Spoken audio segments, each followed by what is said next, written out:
Hello अस्सलाम वालेकुम guys, कैसे हैं आप सब। आई होप आप सब ठीक होंगे और अल्हम्दुलिल्लाह अल्लाह का शुक्र है मैं भी बिल्कुल ठीक हूँ आप लोगों की दुआओं से। और जी ईद वगैरह अब ख़त्म हो गया और अब अपनी बैक टू द पुरानी रूटीन पर आ जाएं। और बस मैं ये सुबह अपना नाश्ता तैयार कर रही हूँ और बस और साथ साथ मैं व्लॉग बना रही थी कि मैं आज की रूटीन शेयर करती हूँ, ईद के बाद की रूटीन का क्या हिसाब किताब है। क्योंकि रोज़ों में तो इंसान थोड़ा लेट उठ रहा था, लाइक रोज़ा रख के सुबह सो जाता था। सारी रात अक्सर लोग सोते नहीं हैं, सुबह उठ के सो जाते थे और सारी रात मतलब सारा दिन सोते रहते थे। लाइक असर की अजान होती है और असर की अजान के टाइम उठते थे और ज़ोहर की अजान वगैरह पढ़ के सो जाते थे, नमाज वगैरह। तो उसके बाद फिर वही रूटीन रह जाती है। तो फिर ईद पर भी थोड़ी सी डिस्टर्ब होती है कि इंसान ईद पर भी सारा दिन सोता ही रहता है ऑलमोस्ट। तो बस मेरा भी यही हिसाब था कि मैं सुबह जल्दी उठ गई थी और उसके बाद फिर मैं दोबारा सो गई थी ईद पर। और मैं तकरीबन 11:30-12 बजे उठी थी ईद पर और उसके बाद फिर मैं सो गई थी और फिर शाम को उठी थी। फिर हम अपने घर गई थी मैं, मतलब हम लोग सारे गए थे हमारी तरफ।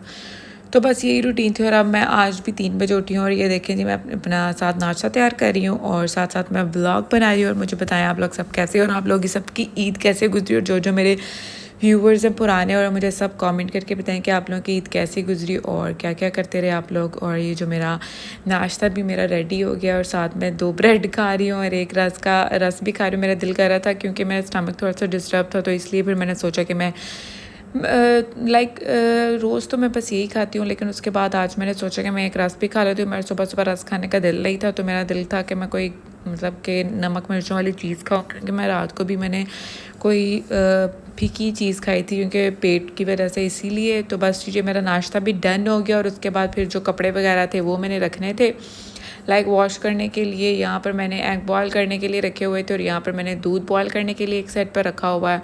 और ये दूध बॉयल हो जाएगा और उसके बाद फिर मैंने सोचा कि मैं ना वॉशरूम में जाके अपने सारे जो कपड़े हैं ना वॉश होने वाले ईद के दौरान जो धुले नहीं है वो मैं सारे वॉश करने के लिए डाल देती हूँ, ताकि जितनी देर में बाकी के काम होंगे उतनी देर में कपड़े भी सूख जाएंगे, लाइक धुल जाएंगे। फिर उसके बाद मैं इसको अंदर ही डाल देती हूँ घर के अंदर ही, ताकि वो ईज़िली सूख जाते हैं। पहले तो सर्दियों में ये होता था कि वो जल्दी सूखते नहीं थे, और गर्मियाँ अब तो गर्मियाँ स्टार्ट हो गई है तो अब जल्दी सूख जाते हैं। बस ये मैं सारे कपड़े डालूँगी और हमेशा जो कपड़े हैं आपने लाइक उसको खोल खोल कर डालना है। अगर आप इसी तरह उठा कर डाल देंगे ना तो जो मशीन है ना वो स्टॉप हो जाएगी, लाइक वो चलेगी नहीं, क्योंकि वो सही तरह से वो फिर स्पिन नहीं करती है कपड़े, तो इसकी वजह से वो ठक ठक की आवाज़ आती है। तो जब भी आप लोग कपड़े डालें मशीन में तो इसको हमेशा खोल खोल के डालें, ताकि वो ईजी हो के ना धुल भी जाए और सारी जो मतलब अगर कोई दाग वगैरह भी कपड़ों पर लगा हुआ है ना तो वो भी ईज़िली साफ़ हो जाए।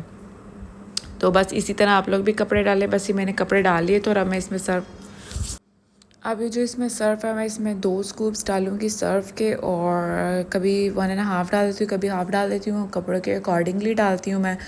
तो इसमें मैं आई थिंक 1.5 डालूँगी, लेकिन आप सर्फ जो है इसमें भी डाल सकते हैं और डायरेक्टली भी डाल सकते हैं, लेकिन मैं डायरेक्ट डाल देती हूँ, वो ईजी रहता है, तो फिर ईजी होकर कपड़े भी वॉश हो जाते हैं। और कुछ लोग होते हैं कि वो उसमें डालते हैं, लेकिन मैं डायरेक्टली डालती हूँ और बहुत से लोग डायरेक्टली भी डालते हैं। तो इससे वो ये होता है कि जो सर्फ है ना अच्छे से स्प्रेड हो जाता है, वैसे भी हो जाता है, लेकिन अपनी अपनी टेक्निक होती है, अपनी अपनी मर्ज़ी से सब डालते हैं। तो मैं पानी वगैरह खोल दूँगी वॉश करने के लिए और अब मैं इसको चला दूँगी। इसके सिर्फ इजी वे है चलाने का भी। इसको आपने पावर का बटन ऑन करना है, उसके बाद स्टार्ट का बटन ऑन कर देना है, खुद ही हर चीज़ ये होती रहेगी, कपड़े आसानी से सारे वॉश हो जाएंगे। अब इसमें पानी आना स्टार्ट हो जाएगा तो बस ठीक है। इसको बस मैं डाल के ये आई थिंक 30 to 45 मिनट्स लेती है। और जब पानी तेज़ आ रहा होता है, पानी डिपेंड करता है पानी पे, आपके पानी के प्रेशर पे।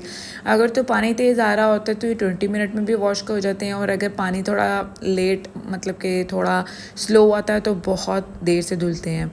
लेकिन जो उसके बाद फिर मैं सारे काम करके उसके बाद फिर हम लोग शॉपिंग करने आ गए। हम लोगों ने थोड़ी सी शॉपिंग करनी थी और ये अल्फता पर आ गए थे हम लोग।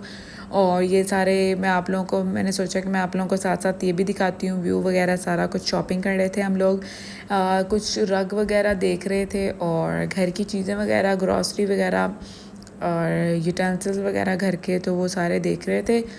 तो बस ये देखिए क्लॉक्स वगैरह भी लगे हुए हैं, और हम यहाँ पे काफ़ी एक्सपेंसिव चीज़ें यहाँ पे, लेकिन इतनी रेंज की होती नहीं है।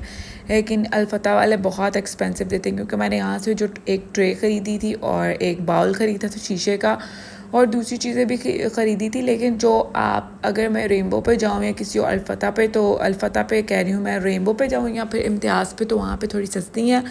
यहाँ पर मिनी सा मतलब लाइक छोटा सा मिनी शीशे का बाउल जो है वो 700 का इन्होंने दिया, और अगर मैं इम्तियाज़ से जाके पता करूँ तो वो 500 समथिंग का देते हैं। तो मतलब इतना इनका डिफरेंस होता है। और जो मैंने ट्रे यहाँ से परचेज़ की थी, इवन के यहाँ से जो मुझे ट्रे मैंने ली थी, बड़ी वाली ट्रे थी, ना इतनी बड़ी थी ना इतनी छोटी थी, तो वो ट्रे थी लाइक 1700 की। तो वही जो ट्रे थी रेनबो पे लगी हुई थी 1300 की। तो मतलब इतना डिफरेंस होता है यार। अल्फ़ता वाले बहुत एक्सपेंसिव है, शुरू से इनकी चीज़ें एक्सपेंसिव होती हैं, तो लेकिन अच्छी क्वालिटी की होती हैं, लेकिन थोड़ी बहुत एक्सपेंसिव होती हैं। तो बस जी, ये तो मेरा ब्लॉग था आज का, और आई होप आप लोग को मेरा ब्लॉग अच्छा लगा होगा। आप लोग जो मेरे चैनल को देख ला, काइंडली आप लोग मेरे चैनल को सब्सक्राइब करें, मेरी वीडियोस को लाइक करें और ज़्यादा से ज़्यादा शेयर करें। और उसके बाद फिर हम लोगों ने कुछ चीज़ें ख़रीदी, परचेज़ की वो, फिर उसके बाद फिर हम लोग यहाँ पे आ गए मेडिकल स्टोर से। यहाँ पर हम लोगों ने थोड़ी सी चीज़ें लेनी थी, मेडिसिन वगैरह, जो क्योंकि कल के जो स्टमक वगैरह डिस्टर्ब थे उसके लिए मेडिसिन लेनी थी, और निमकोल वगैरह लेना था, क्योंकि डिहाइड्रेशन हो जाती है उसके बाद। फिर निमकोल बहुत अच्छा होता है, वो आपको पीना चाहिए। और वैसे भी गर्मियाँ बहुत ज़्यादा आ गई हैं, वैसे भी नमकीन वो होता है निमकोल, उसमें नमकियात वगैरह होते हैं, तो इसलिए उसको पी लेना चाहिए, लाइक उसको पीना चाहिए, तो आपकी सेहत के लिए अच्छा होता है। तो बस ये मैंने अपने बेटे को गोद में बिठाया हुआ था, और बस वो शैतानियाँ कर रहा था। वो कहता मैं बस किसी तरह से चल पड़ूँ, उठ पड़ूँ। और आज हम लोग इंशाल्लाह उसकी जाएंगे, वॉकर ख़रीदने जाएंगे, ताकि वो वॉक करे, उसमें बिठा दूँगी, खुद ही चलता फिरता रहेगा। और बस ये मैंने रात को दलिया भिगो के रख दिया था। मैं हमेशा जब भी दलिया बनाती हूँ उसको भिगो के रख देती हूँ, ताकि वो जल्दी सुबह पक जाता है। और ये निमकोल वगैरह ख़रीदे थे, एक पक बना लिया था, और दूसरा मैंने पैकेट जो है वो मैंने कहा कि मैं रख देती हूँ, ताकि वो नेक्स्ट डे बना लेंगे और पी लेंगे। और बस जी, मेरा व्लॉग था आज का, इसको मैं डस्टबिन में डाल देती हूँ, ये मैंने यूज़ कर लिया था। और बाकी की काम करती हूँ, क्योंकि अब रात का टाइम हो गया, क्योंकि रात को शॉपिंग करके आए थे तो बहुत ज़्यादा लेट हो गए थे। और ये मैंने पानी डाल के सोख करके इसको रख दिया।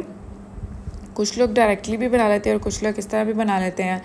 ये देखिए, ये बाउल मैं लेकर आई हूँ वहाँ से, और ये बहुत महंगा मिला, लाइक 700 का, बहुत छोटा सा है, मिनी सा है। तो अगर यही वाला जो था वो इम्तियाज़ पर महंगा लगा और सस्ता लगा हुआ था, और जो अल्फ़ता वाले वो महंगी चीज़ देते हैं। तो बस ये इनका डिफरेंस होता है, अल्फ़ता का, इम्तियाज़ का, रेनबो का, ये तीनों जो भी चीज़ें, सबका डिफरेंस होता है हर चीज़ में। और जो इम्तियाज़ है वो सबसे रिजनेबल प्राइस में चीज़ देता है, लेकिन उनकी कुछ क्वालिटीज़ अच्छी होती हैं, कुछ नहीं अच्छी होती हैं। और जो रेनबो है उसकी क्वालिटी लाइक ऑलमोस्ट अच्छी होती है, लाइक ना इतनी बुरी कह सकते हैं, इतनी अच्छी कह सकते हो। कुछ चीज़ों की क्वालिटी बहुत अच्छी होती है, और जो अल्फ़ता है उनकी हर चीज़ की क्वालिटी अच्छी होती है, और मतलब अच्छी चीज़ देती है, लेकिन एक्सपेंसिव देती हैं दूसरों के अकॉर्डिंग। तो बस जी, मैंने कल खिचड़ी बनाई थी, और अब मैं खिचड़ी गर्म करूँगी और वो खाऊँगी, क्योंकि मुझे बहुत